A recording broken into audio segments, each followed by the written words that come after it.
todo mundo salta da presença do Senhor. Então todo mundo só vai, ó, glória a Deus, opa, aleluia, amém. Então, vamos abrir nossas vidas, queridos. Gálatas 6.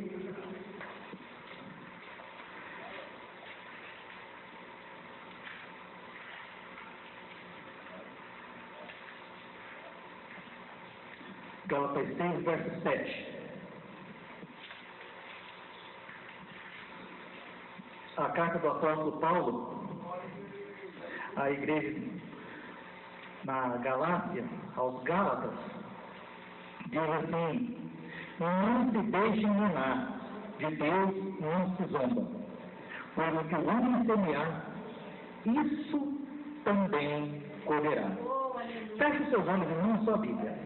Amado Deus, amado Pai, a tua palavra nos foi lida, Senhor, que ela possa ser plantada no nosso coração, meu Senhor, e venha frutificar, assim como acabou de dizer a tua palavra, aquilo que o homem plantar, isso também colherá. Então que seja a sua palavra, meu Deus, a ser plantada no nosso coração, para que ela venha frutificar, sem resistência, também como diz a tua palavra, meu Pai. Abra os nossos olhos, Senhor, para que possamos entender a tua verdade, Pai, da maneira que o Senhor quer para as nossas vidas, e não da maneira que nós queremos, ó Pai. Fala conosco que nós precisamos ouvir, e não o que queremos ouvir, em nome de Jesus. Amém? Aleluia. Não se deixe enganar. O engano, digamos assim, podemos dizer que faz parte da vida do ser humano, né? Nós somos passíveis de engano, somos passíveis de erro, sim. Às vezes você pega um endereço para ir lá no pé do 90, mas você não conhece a região. Por não conhecer a região, você está com o endereço, mas você acaba chegando no lugar errado. Então, no intuito de acertar, nós somos passíveis de cometer um engano. Só que o engano não é de Deus. O engano é coisa do diabo, é coisa do maligno, do nosso inimigo, do inimigo da sua alma. Tanto que ele enganou cada um de nós. Se não fosse isso, vocês não teriam sido usuários, dependente de droga ou coisa parecida. Amém? Já começou por aí. Mas de Deus não se zomba. Nós não podemos enganar a Deus. Porque enquanto eu olho por mão aqui, vejo ele com posturas, não, isso aqui é o homem de Deus.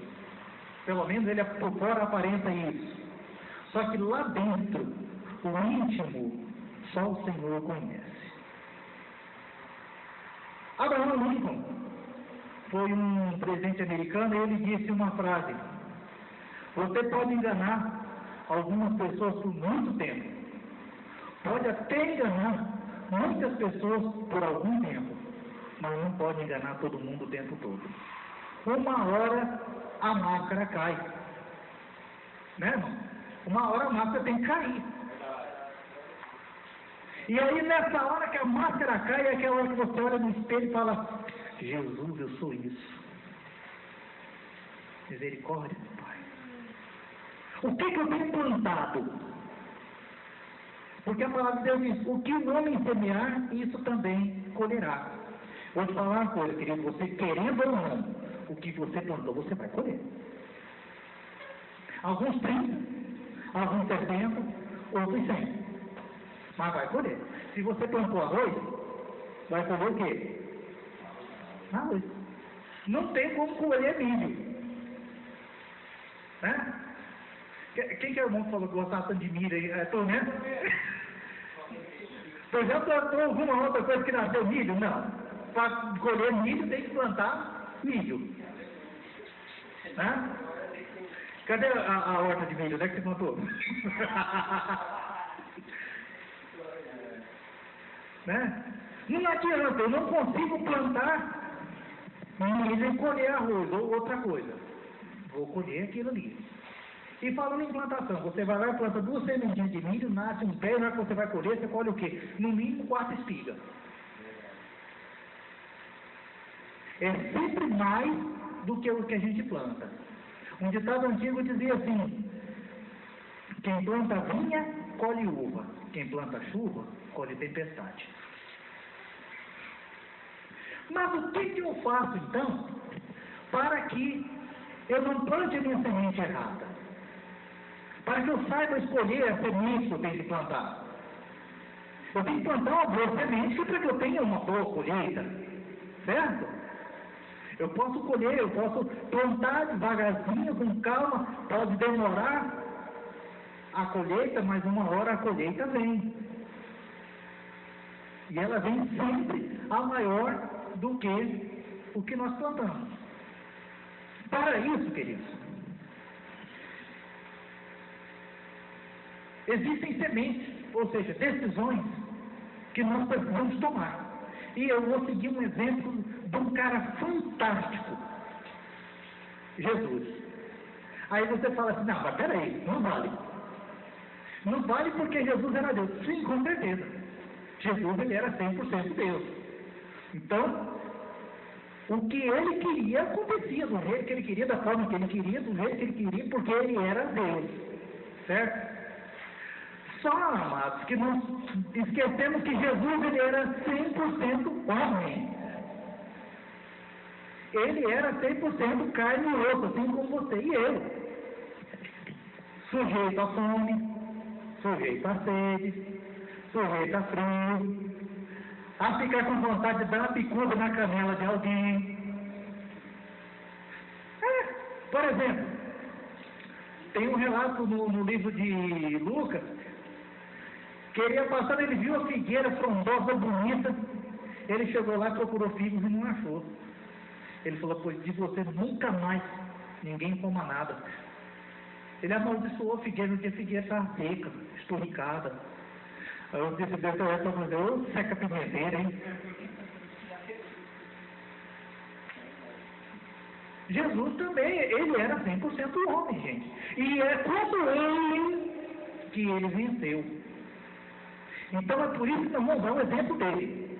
O exemplo de Jesus. Vamos abrir nossa Bíblia lá em Marcos.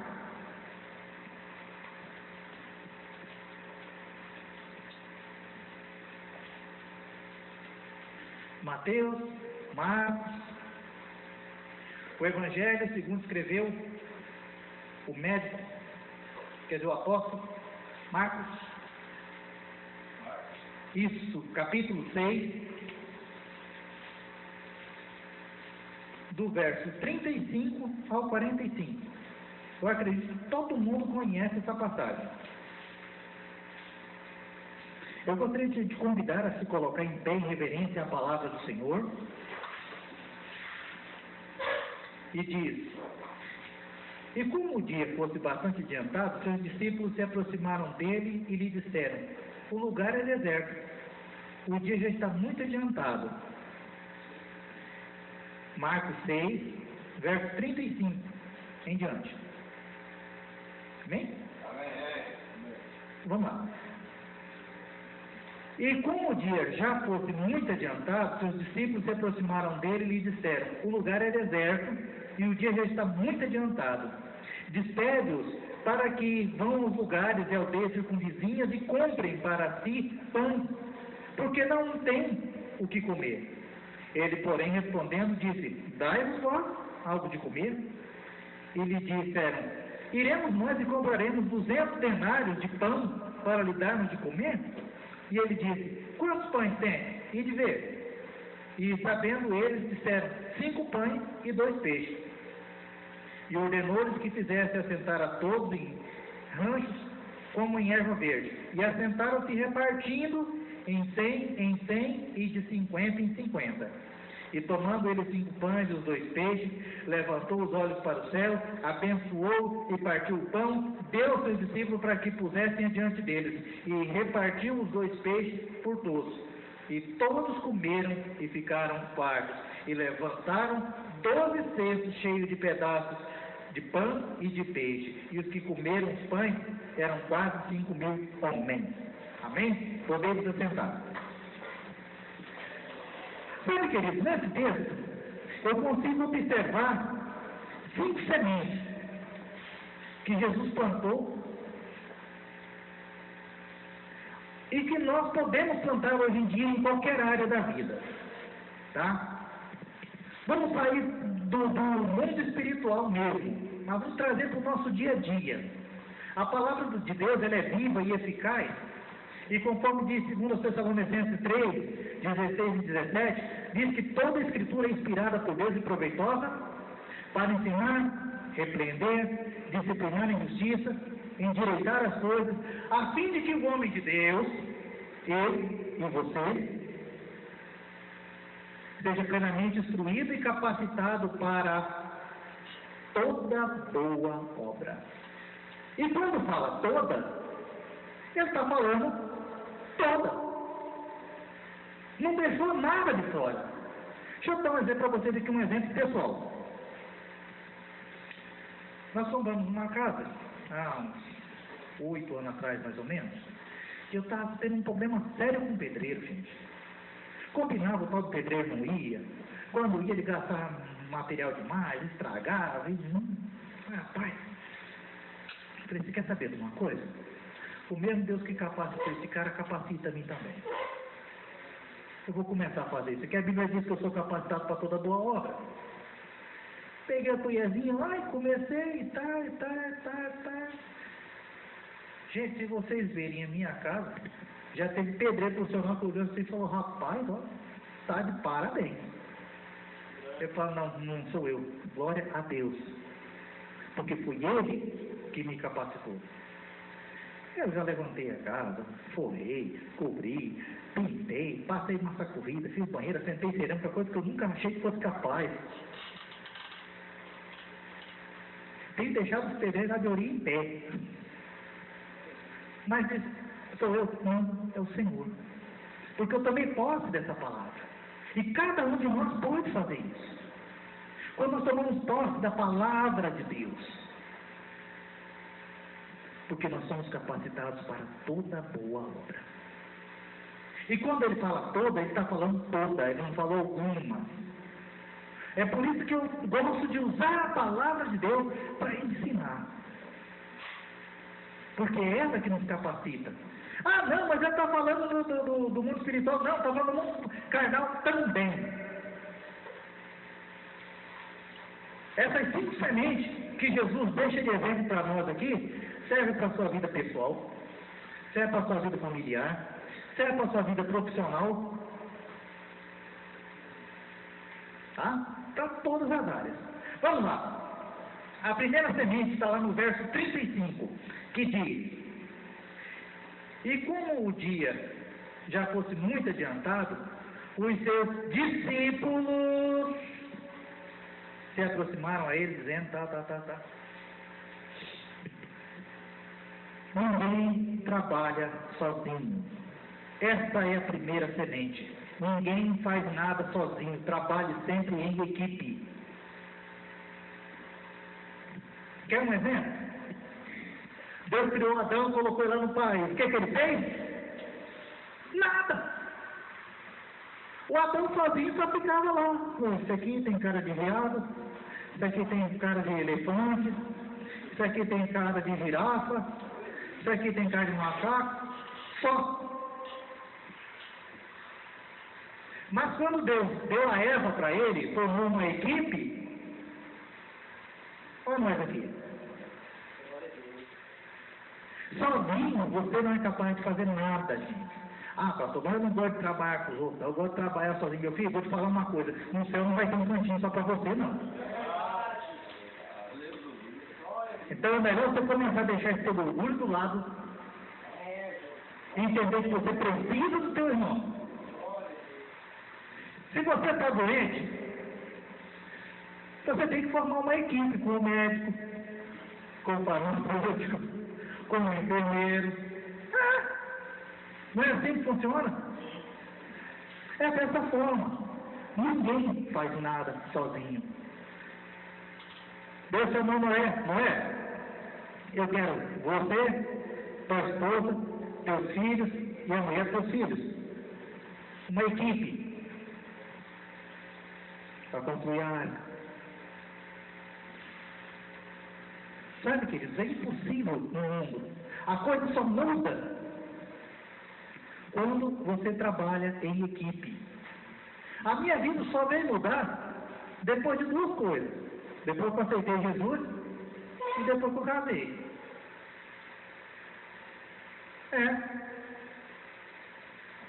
Eu, minha mulher, meu filho, nós somos uma equipe.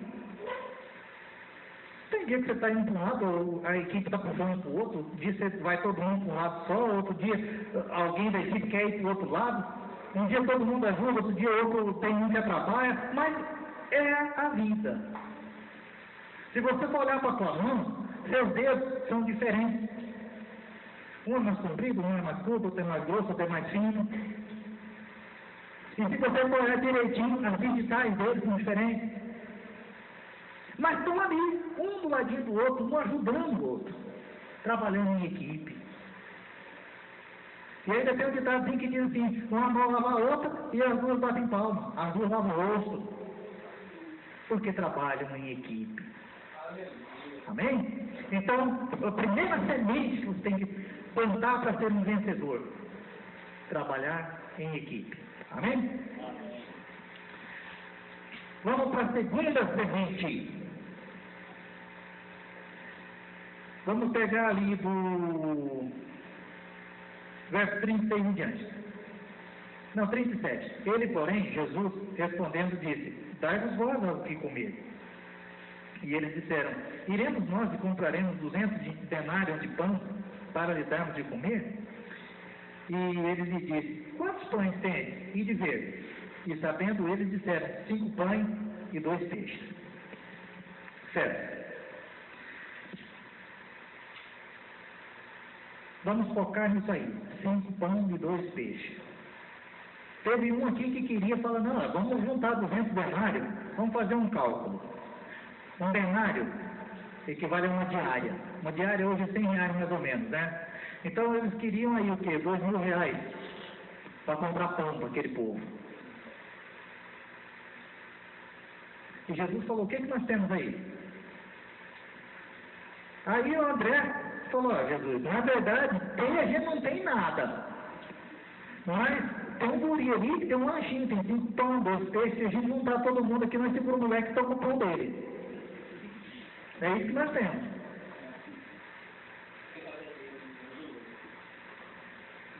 O que eu aprendo com isso, queridos? Olhar para o que eu tenho, e não para o que eu gostaria de ter. Alguém que falou, não, a gente precisa só de 200, só de R$2.000 aqui para comprar pão, está ótimo. Você sabe por quê, queridos? O que nos impede de ser vencedor? Porque você não olha para o que você tem, mas você olha para o que você gostaria de ter. Ah, se eu tivesse uma casa assim, ah, se eu tivesse uma casa assada, ah, se eu tivesse um carro desse aqui. Ah, eu queria ter uma picape S10, mas Deus te deu um Fusquinha 73. Então, louva a Deus por esse Fusquinha 73. É com o Fusquinha 73 que você vai ser vitorioso.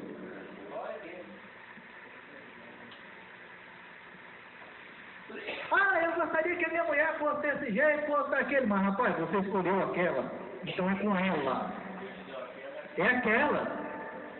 Ah, mas minha mulher tá gorda, tá não sei o quê. Escuta aqui, camarada. Quando você casou com ela era desse jeito? Não. Quem que deixou ela assim, então?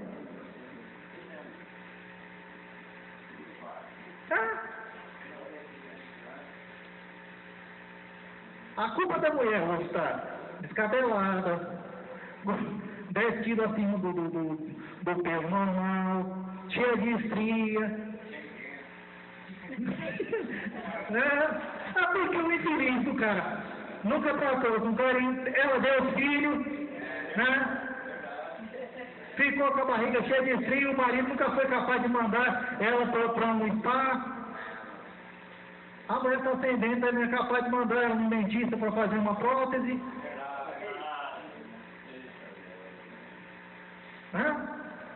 Aí vai reclamar da mulher, minha mulher está filmando, você cuidou dela para não ficar feia? Não.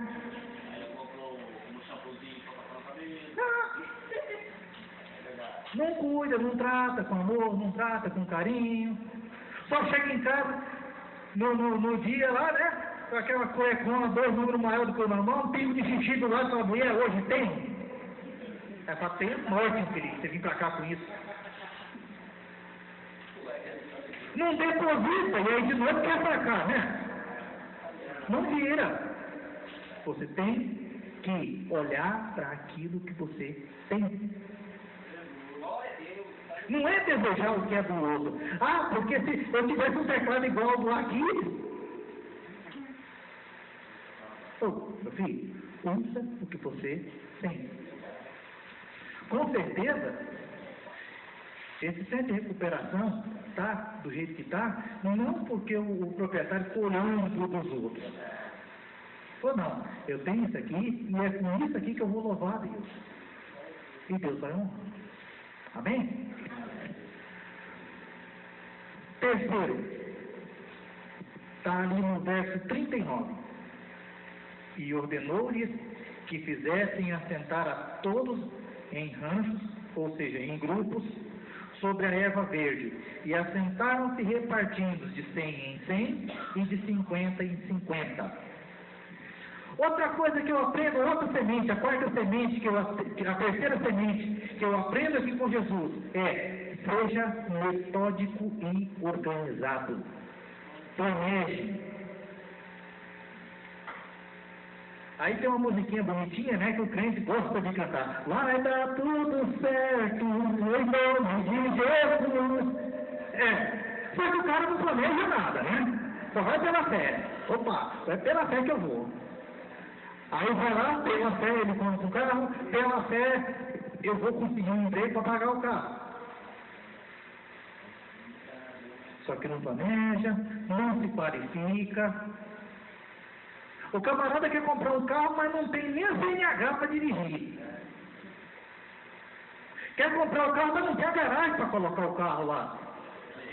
E aí diz Deus, aí ele vai lá, dá errado. Deus não gosta de mim, não sabe? Será que quer passou? É porque eu tenho orado, eu tenho jejuado, tenho já está acordado da madrugada, orado, estou fazendo carne no joelho, está orando, e Deus não me dá um carro. Ô, abençoado. O torneio tirou sem negar. Deus não dá corda para ninguém se enforcar, não, gente. Quem dá corda para você se enforcar é o diabo. O diabo, sim. O diabo te dá corda para se enforcar. Ele fala: não, tá aqui, se você quiser, até faço um monte de graça para você. Bom, isso ele faz. Gosta de enganar, gosta de trapacear. Só que, na hora de ele te ajuda a fazer a coisa errada, não, vem cá, vamos fazer a coisinha errada aqui. Mas você acabou de fazer, ele sai fora e fala: ó, foi ele. Tem nada a ver com isso. Deus não. Ao contrário. Deus, ele te dá de acordo com as suas possibilidades. Você pode até pedir: ô Senhor, eu preciso de um emprego bom aqui e tal, para mim sustentar minha família bem. Ele pode te dar, ele vai te dar, ele quer te abençoar.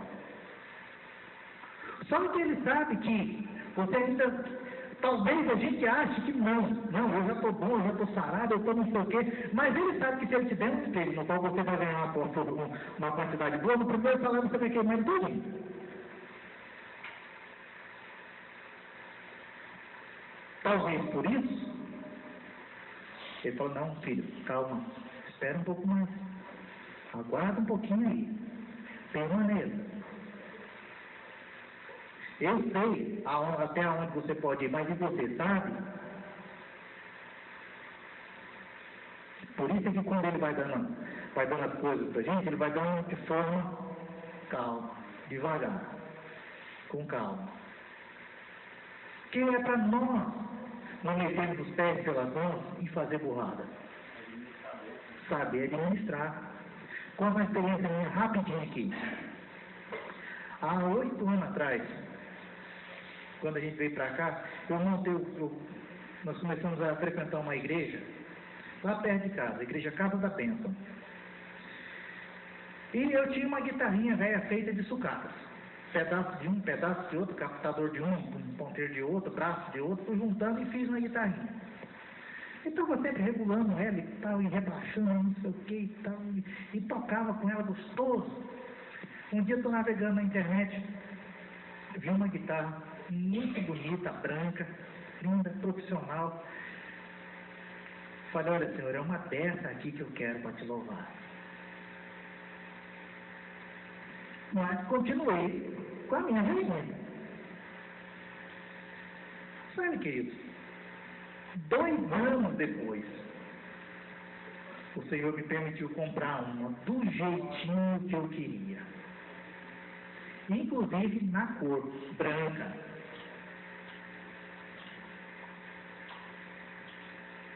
Ah, mas ficou só nessa? Não, hoje eu tenho 2. Sabe? Tenho 2 guitarras, minha esposa tem um tubo, tem um contrabaixo, ela toca contrabaixo comigo lá na igreja, sabe? Deus presenteou na hora certa, no momento certo. Porque Ele sabia até onde a gente podia ir. Certo? Então, temos que ser metódicos, organizados, planejar as coisas. Só para se ter uma ideia. 1 Pedro 1, 18 e 20.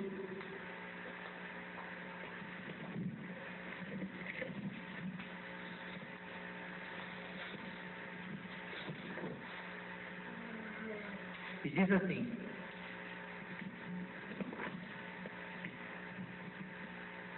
sabendo que não foi com coisas corruptíveis, como prata ou ouro, que fosse resgatado da vossa vã maneira de viver, que por tradição recebeste de vossos pais, mas com o precioso sangue de Cristo, e como um cordeiro imaculado, incontaminado, no qual, na verdade, em outro tempo foi conhecido, ainda antes da fundação do mundo, mas manifestado nesses últimos tempos por amor de vós. Sabe o que isso faz entender, queridos? Quando o Adão pecou lá no Éden,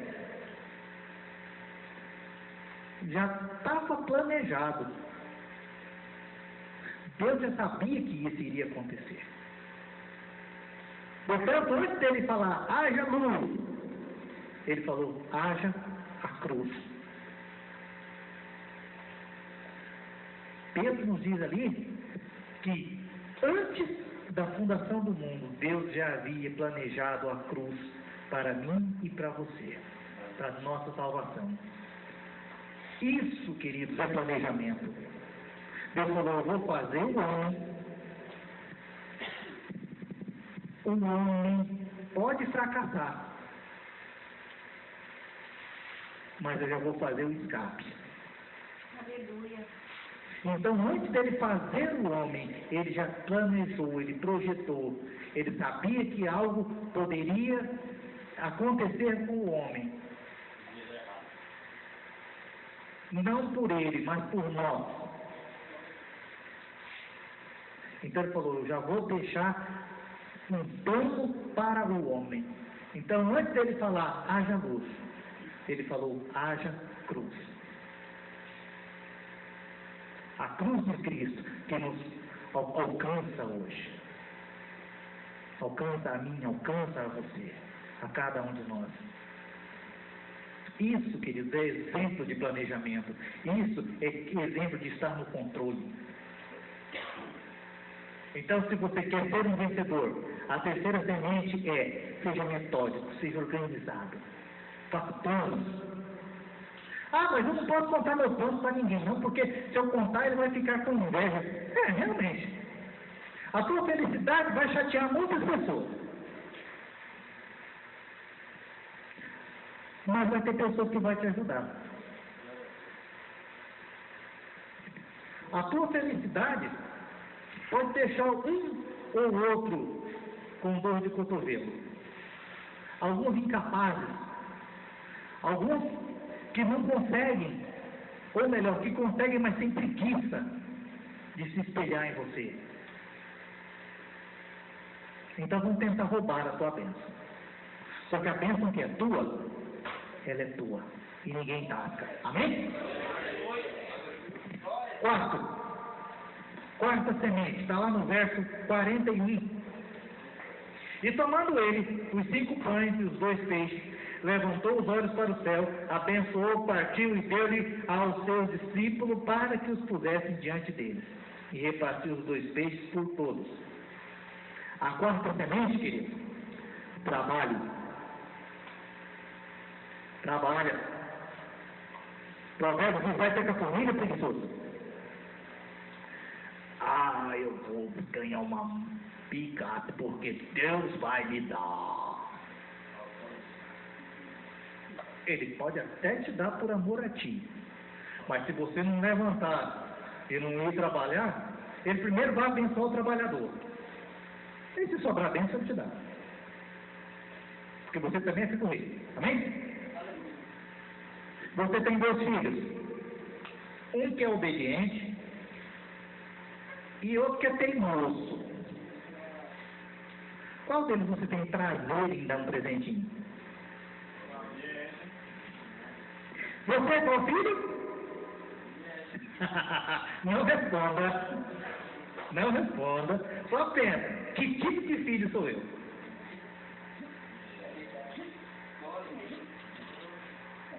Tá?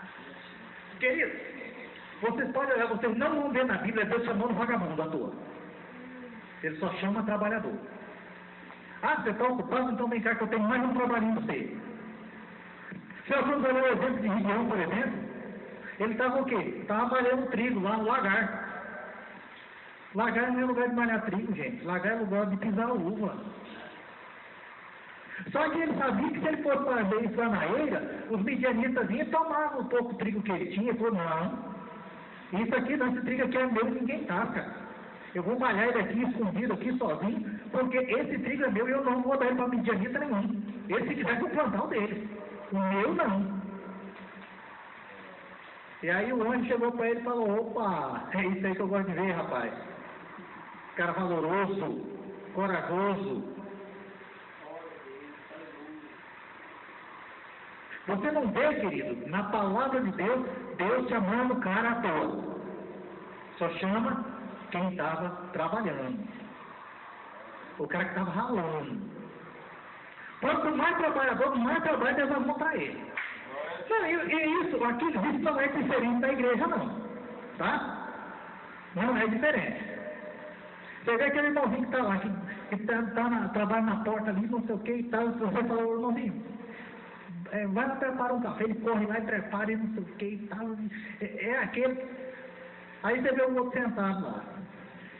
Não, você pode me ajudar na oração lá? Pastor, eu não sei não, sabe? Aí aquele irmãozinho que é o pau para toda obra, que ajuda a lavar a igreja, que ajuda a cuidar. Irmão, vamos fazer uma campanha de oração, 3 horas mais. Opa, pastor, vamos nessa, tamo aí. Pode contar comigo. E se você também ele chega lá primeiro que você. Aí tu chama o outro, que só gosta de ficar sentado no banco, vamos lá não. Pastor, eu não sei não. De 3 horas eu tenho que acordar para trabalhar, não sei. Queridos, deixa eu falar uma coisa. Tu que gosta de dormir até 11 horas, tu não é o único que gosta de dormir até as 11 horas não, tá? Ou tu acha que o cara que acorda às 5 horas da manhã, ele acorda porque ele gosta, acorda meio longo assim, né? Meio sonando. Só desperta, verdade, depois que rola na cara. Se ele pudesse, ele continuava dormindo também. Mas ele levanta porque tem um compromisso. Ou aquele que acorda na madrugada para orar. Tem gente que diz que orar de madrugada, a filha é menor, não sei não, viu gente? Eu tenho minhas dúvidas. Porque se for assim, o pessoal do Japão está todo acordado, todo mundo trabalhando nesse horário. Então há controvérsias.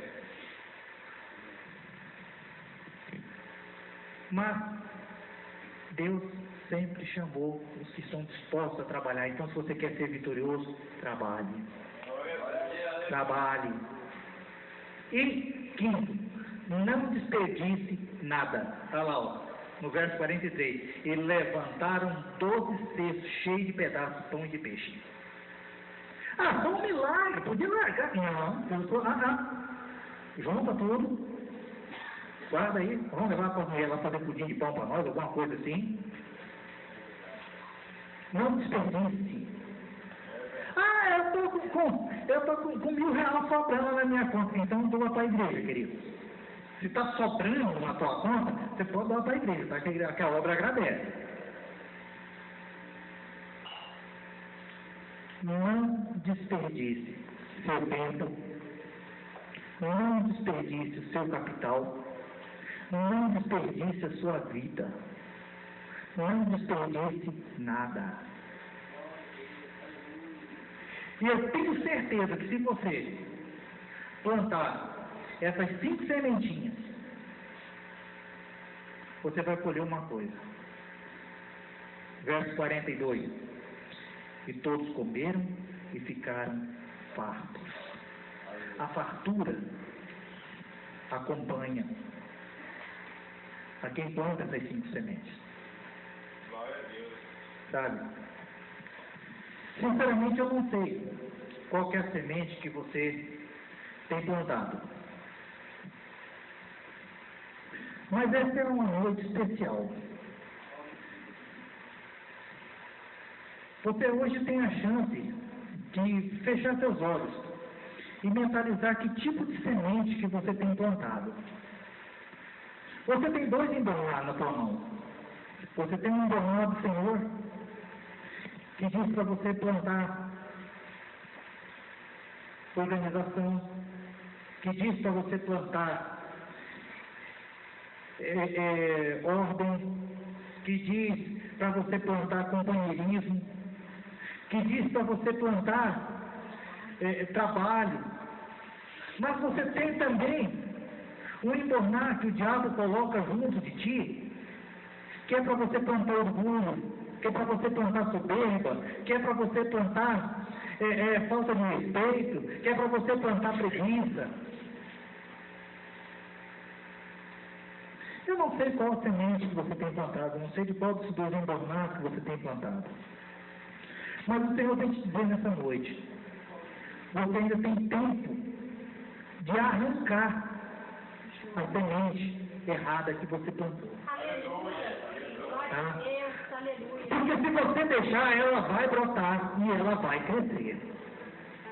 E o fruto é terrível. A colheita, ela é certa. Você pode colher hoje, você pode colher daqui 10 anos. Assim como o pé de abacate demora 15 anos para começar a produzir, só que depois que ele começar a produzir, querido, ele não para mais. Então, é 60 anos produzindo.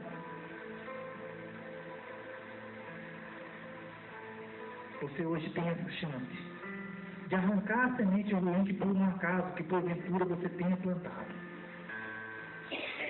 Ainda está em tempo de você chegar nessa tua horta e falar, não, foi aqui que eu plantei uma semente da mentira e eu não quero que essa semente brote. Eu vou arrancar essa semente daqui antes que ela comece a brotar. Ou se ela já começou a brotar, não, Senhor, eu não aceito, eu vou arrancar esse broto que está nascendo aqui, isso aqui não é meu, isso aqui não me pertence, isso aqui eu não quero colher isso aqui. Senhor, essa semente da desonestidade, Senhor, essa semente da mentira, essa semente do orgulho, Pai, eu não quero isso aqui, eu quero me ajuda, Senhor, a arrancar esse broto.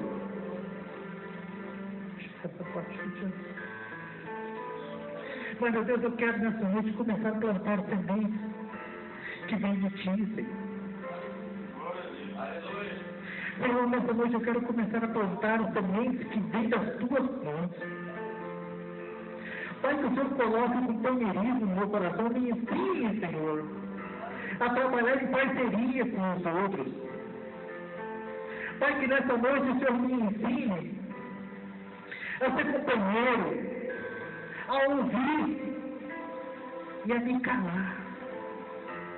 Senhor, nessa noite que o Senhor me ensine a ser como Tu queres que eu seja.